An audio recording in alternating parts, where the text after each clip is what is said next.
전쟁이 끝난 날 한국 건설사 수주문의가 폭발했다는 게 이게 냉혹한 겁니까? 아니면 기회입니까? 사람이 죽을 때는 아무 관심이 없다가 총성이 멈추는 순간 계약서부터 꺼내는 게 국제질서예요. 저는 이게 나쁘다고 생각하지 않아요. 오히려 이 냉혹함이 지금 한국에게 어마어마한 창문을 열어주고 있다는 겁니다. 트럼프 방식이라고들 하죠. 사고는 지가 치고 뒤처리는 친구들 삥 뜯어서 한다. 3억 달러 펀드 얘기도 나오고 재건 사업 얘기도 나오고요. 근데 한번 뒤집어 보겠습니다. 삥 뜯기는 거냐? 아니면 기업이 돈 안 나오는 곳에 돈을 넣겠냐? 기업은 말 안 들어요. 기업이 들어간다면 그건 기회가 열렸다는 뜻입니다. 그런데 이 창문이 얼마나 크고 얼마나 빨리 닫히는지 주류 언론에서 제대로 짚은 곳이 없어요. 오늘 이 영상에서는 세 가지를 짚을 겁니다. 이란이라는 시장이 얼마나 큰지, 천궁 IO 세 번째 포대가 UAE에 도착한 게 왜 단순한 수출 뉴스가 아닌지, 그리고 호르무즈에서 미국 항모가 물러선 그날 진짜로 결정된 게 무엇인지 표면부터 시작하겠습니다. 이란이라는 나라를 숫자로 보면 많은 분들이 생각하는 것보다 훨씬 큽니다. 석유 매장량 세계 3위, 가스 2위예요. 인구는 9,300만 명, 국토 면적은 한반도의 7배입니다. 사막이 많다고 하지만 농업도 발달해 있고 산업 구조도 걸프 국가들처럼 석유 하나에만 몰려 있지 않아요. 제조업도 있고 의료도 있고 교육 수준도 높아요. 비교를 해볼게요. 사우디아라비아, 아랍에미리트, 카타르, 쿠웨이트, 바레인, 오만 걸프 6개국 원주민을 다 합쳐도 3천만 명이 조금 넘어요. 이란 인구의 3분의 1 수준이에요. 외국인 노동자까지 다 합쳐야 5천만이고요. 이 걸프 6개국이 그동안 한국 건설 방산의 주요 시장이었어요. 그런데 이란은 봉인된 채로 있었죠. 이게 바뀌기 시작하는 겁니다. 여기서 잠깐 짚을 게 있어요. 이란이 왜 이렇게 낙후된 채로 있었느냐?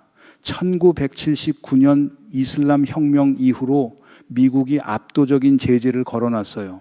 수십 년간 외부 투자가 끊겼습니다. 그러다 보니까 이란 안에서는 내과학, 의료, 핵기술 이런 쪽은 자체적으로 많이 발전했는데 정작 제조업 품질은 아직까지 좋지 않아요. 품질이 좋지 않다는 게 나쁜 말이 아니에요. 들어가서 채울 여지가 그만큼 많다는 거거든요. 그리고 이란 사람들의 학습 능력이 굉장히 빨라요. 합작 투자, 기술 이전 한번 해주면 금방 따라옵니다. 전 주이란 한국 대사가 이런 말을 했어요. 이란의 모든 걸 한국 걸로 바꿀 수 있다. 화장실부터 공장까지.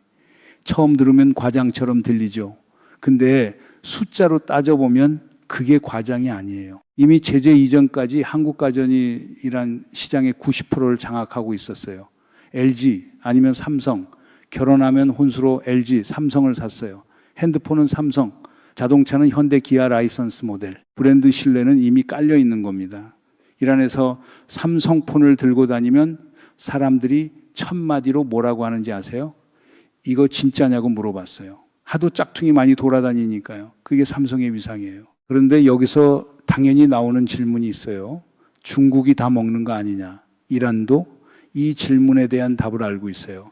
계란을 바구니 하나에 다 담지 않는다. 중국과는 정치적으로 군사적으로 가깝게 갈 수밖에 없지만 경제적으로는 한국을 굉장히 중요하게 생각합니다. 북한이 이란이랑 친하고 이란이 중국이랑 친하니까 한국이랑 껄끄러울 것 같지만 그게 아니에요. 이란은 한국의 경제 협력을 전략적으로 소중하게 생각합니다. 한국도 그걸 알아야 해요. 그렇다면 이 이야기의 뿌리로 한번 가보겠습니다. 강남역 아시죠? 거기서 삼성역 방향으로 쭉 뻗은 길이 테헤란로예요. 근데 거기 표지판을 자세히 보면 페르시아 문자로 이름이 새겨져 있어요. 해아반의 테헤란, 돌멩이 표지판이에요. 많은 분들이 그냥 지나치는데 이 표지판 하나에 굉장히 많은 역사가 담겨 있습니다. 1977년이에요. 테헤란 시장이 서울을 방문합니다. 그 방문을 기념해서 서울시가 강남에 테헤란로라는 이름을 붙여줬어요. 테헤란은 서울에 서울로를 줬고요. 자매결연 도시도 아닌데 그런 교환을 한 거예요. 근데 이 결정을 내린 게 누구냐면 박정희 정부예요. 세상에서 손꼽히는 친미 반공 정권이 이슬람 혁명 이전에 이란과 먼저 손을 잡은 겁니다. 한번 생각해 보세요. 워싱턴로가 서울에 있습니까? 없어요. 뉴욕로도 없어요. 한국 사람이 제일 많이 사는 LA로도 없어요. 사우디아라비아의 수도 이름을 딴 리야드로도 없어요. 그런데 테헤란로는 있습니다. 가장 친미 반공 정권이 왜 그 선택을 했냐면 국익 때문이에요. 이념이 아니에요. 1970년대 한국이 이란보다 못 살았어요. 이란의 인력을 송출했고 중동 특수로 달러를 벌어왔어요. 그 달러가 포항제철을 만들고 경부고속도로를 깔고 지금의 한국을 만든 거예요. 국제관계에는 영원한 적도 없고 영원한 동맹도 없어요. 오직 국익만 있어요. 박정희가 그걸 알았고 지금 우리도 그걸 알아야 합니다. 이게 역사가 1977년에서 2025년으로 이어지는 지점이에요. 자, 이제 이야기의 핵심으로 들어가겠습니다. 전쟁이 진행되는 동안 C, 17 글로벌 마스터 수송기가 UAE로 날아갔어요. 세 번째 포대였습니다. 천궁 2 방공 포대. 전쟁이 끝나기도 전에 실시간으로 추가 포대를 실어 나른 거예요. 한번 생각해 보세요. 전쟁 중인 지역 인근에 무기를 추가로 보내는 결정을 한다는 게 어떤 의미인지요. 그만큼 급했다는 거고 그만큼 신뢰했다는 거예요. 미국, 이스라엘 외에 이 수준의 방공망을 구축해 줄 수 있는 나라가 어디 있습니까? 없어요. 우리밖에 없습니다. 그리고 더 중요한 건 기술 이전을 같이 해주는 나라가 우리밖에 없다는 거예요. 미국은 패트리엇 팔면서 기술 이전 안 해요. 이스라엘은 아이언돔 기술 나눠주지 않아요. 우리는 달라요. 기술 협력까지 해요. 그게 중동 국가들이 한국을 선택하는 결정적인 이유예요. 이번 전쟁이 중동 국가들에게 가르쳐준 교훈이 딱 하나예요. 닥치고 방공망. 다른 게 없어요. 아무리 돈이 많아도 아무리 군사동맹이 있어도 머리 위를 막지 못하면 아무 의미가 없다는 거예요. 드론 한 대, 미사일 한 발이 발전소를 날리고 항구를 막고 정유시설을 태우는 시대예요. 그리고 그 방공망 답을 갖고 있는 나라가 지금 대한민국이에요. 지상파 뉴스에서 천궁 아이유 수출이 얼마나 다뤄졌습니까? 단신 10초짜리 아니었나요? 이게 얼마나 구조적인 전환점인지 짚은 보도를 저는 거의 보지 못했습니다. 그런데 방공망보다 더 충격적인 장면이 이번 전쟁에 있었어요. 미국 항모전단이 호르무즈 작전구역에 진입을 못했습니다. 이게 얼마나 충격적인 이야기인지 잠깐 생각해 보세요. 세계 최강의 해군, 핵추진 항공모함 이지스함, F-18 전투기 수십 대, 이 전단이 이란의 탄도미사일과 드론에 밀려서 기름바다 앞에서 물러선 겁니다. 처음에는 공식적으로 인정도 안 했어요. 맞은 게 없다고. 그러다가 트럼프 대통령 본인이 직접 꺼낸 얘기예요. 이란이 17발에서 19발을 쐈고 우리 항모가 물러날 수밖에 없었다고. 이거 웃을 일이 아닙니다. 70년간 구축한 시스템이 39km짜리 해협에서 수학적으로 막혔어요. 그리고 더 냉정하게 봐야 할 게 있어요. 이란이 가진 잠수함이 뭐냐면 대부분 소형 잠수함이에요. 연안 작전용이에요.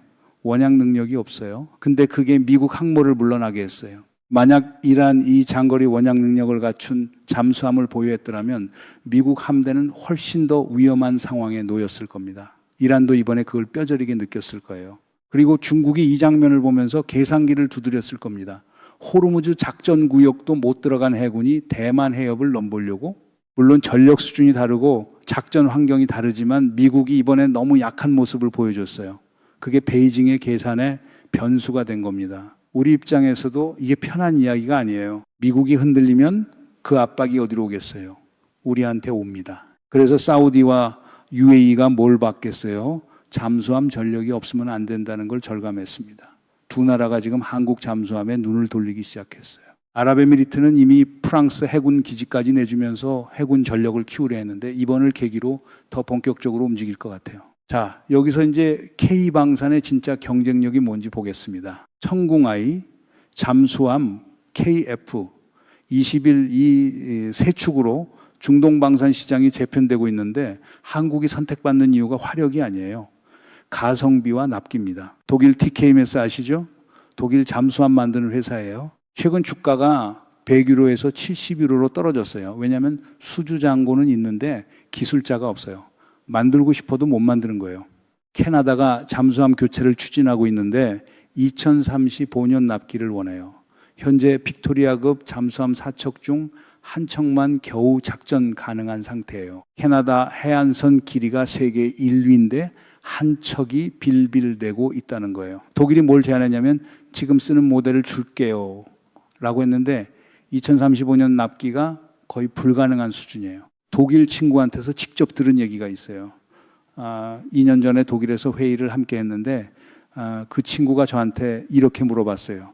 KTX가 정시에 뜨냐고. 그래서 대체로 시간 맞춰간다고 했더니 5분 이상 늦으면 큰일 나는 거 아니냐고 해서 그렇다고 했더니 그 친구가 뭐라고 했냐면 독일은 그런 나라가 이제 아니라고요. 우리가 알고 있는 독일은 옛날 독일이라고 스스로 말하더라고요. 그 독일이 잠수함 납기를 못 맞추고 있어요. 우리는 빠르고 적정 가격이고 기술 협력도 해요. 그러니까 세계 잠수함 시장이 지금 확장되는 상황에서 우리가 독식까지는 아니더라도 충분히 큰 몫을 가져갈 수 있는 구조가 만들어지고 있는 겁니다. 다만 KF-21은 하나 반드시 짚어야 할 부분이 있어요. 인도네시아 공동 개발 문제예요. 인도네시아가 기술을 받아가서 제3국에 넘길 가능성을 배제할 수 없다는 우려가 실제로 있어요. 기술 탈취는 지금 한국 방산에서 가장 경계해야 할 지점입니다. 기술 협력이 기술 탈취로 이어지는 경우 국회가 산업 스파이 처벌을 강화하는 법안을 만들어야 해요. 징역 100년이면 살아서 못 나옵니다. 그 정도 강도가 필요해요. 돈에 눈이 멀어 기술을 몰래 넘기는 사람이 나오기 전에요. 여기서 많은 분들이 놓치는 부분이 하나 더 있습니다. 이 모든 기회가 그냥 굴러 들어온 게 아니에요. 이재명 정부가 지난 몇 달 동안 조용히 해온 일이 있습니다. 호르무즈 이슈 기억하시죠? 우리 해군이 호르무즈 인근에 파병됐을 때 이란과 외교적으로 껄끄러운 상황이 만들어졌어요. 이란 입장에서는 한국 군함이 호르무즈에 있다는 게 그냥 넘어갈 수 없는 문제였거든요. 거기에 7억 달러 동결 작업 문제도 오래됐고요. 카타르로 돈을 옮겼는데 거기서 또 막혔고, 이 복잡한 매듭들을 이 정부가 어떻게 했냐면 소리 높이지 않고 전략적으로 봉합했습니다. 만약 이걸 가지고 강경 발언을 쏟아냈다면 어떻게 됐겠어요? 호르무즈 협에 있는 나무 때리는 것처럼 왜 그랬냐 막 따지고 들었다면 어떻게 됐겠어요? 지금이란 재건 사업에 한국 기업이 들어갈 문이 열렸겠습니까? 국제관계는 감정이 아닙니다. 이 정부가 그걸 실행에 옮긴 거예요. 조용한 외교가 기업의 양분이 됐습니다. 빈 수레가 요란한 법이에요. 이건 조용한 수레가 짐을 실어온 이야기예요. 이란도 이 부분을 높이 평가할 겁니다. 이란이 한국을 바라보는 시선이 어떤지 마지막으로 하나만 말씀드릴게요. 이란 사람들 정서가 우리랑 굉장히 비슷해요. 가족주의, 교육열, 애국심, 근면함, 그리고 경쟁심. 이란 사람들이 결혼하면 혼수를 많이 사는 문화예요.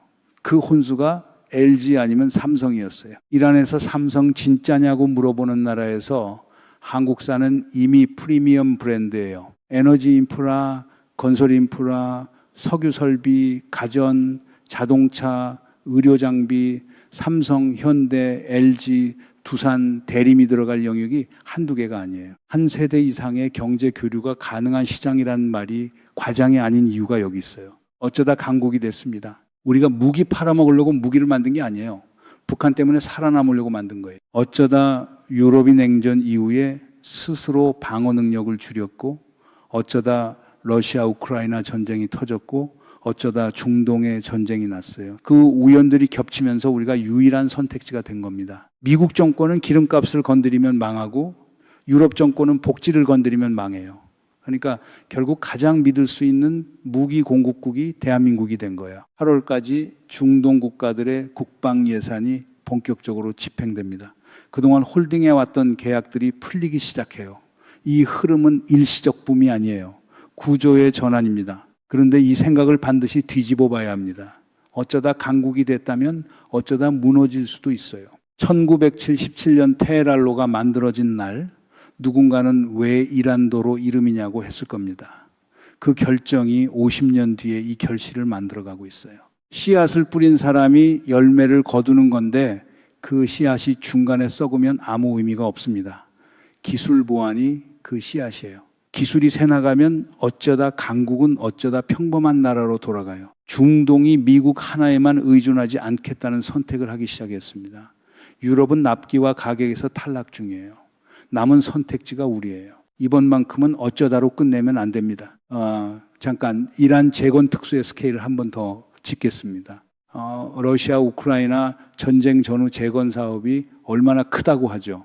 근데 이란은 그것보다 다른 차원이에요. 79년 혁명 이후 수십 년간 쌓인 낙후가 한꺼번에 풀리는 거거든요. 단순히 전쟁으로 파괴된 시설만 복구하는 게 아니에요. 전력망, 수도 시스템, 도로, 항만, 정유시설, 가스 인프라, 이 모든 게 업그레이드 대상이에요. 9,300만 명이 쓸 인프라가 수십 년치 밀려 있는 거예요. 여기에 또 하나가 있어요. 이란 인구 구조가 젊어요. 중위 연령이 이 사우디보다 낮아요. 젊은 인구는 소비해요. 스마트폰 사고, 가전제품 사고, 자동차 사고, 옷 사요. 이 시장이 열리면 단순히 인프라 건설로 끝나는 게 아니에요. 소비재 시장도 따라서 열리는 거예요. 그리고 한국 브랜드에 대한 기본 신뢰가 이미 깔려 있다는 게 다른 나라들이 갖지 못한 우리만의 출발선이에요. 그리고 이란 사람들의 자존심 얘기를 해야 해요. 이란이 국제화 지수가 낮은 이유가 이란이 그 지역에서 압도적인 강국이거든요. 이란 회의에 오는 나라들이 다 이란보다 못 사는 나라들이에요. 자기들보다 잘 사는 나라들과 교류할 기회가 많지 않았어요. 근데 거꾸로 말하면 한국처럼 이란보다 명백히 기술적으로 앞선 나라가 들어가서 대등하게 협력을 제안하면 이란 사람들이 굉장히 높이 평가해요. 우리가 이란을 배려하고 이란의 자존심을 건드리지 않는 방식으로 접근하면 이게 중국이나 러시아가 못하는 방식이거든요. 중국은 이란에서 무역도 하고 투자도 하지만 이란이 중국에 완전히 의존하는 구조를 이란 스스로 원하지 않아요. 그 빈틈이 우리한테 기회예요. 방산 이야기로 다시 돌아가면 이번 전쟁이 끝나고 중동 전체에서 국방 예산 증액이 시작됩니다.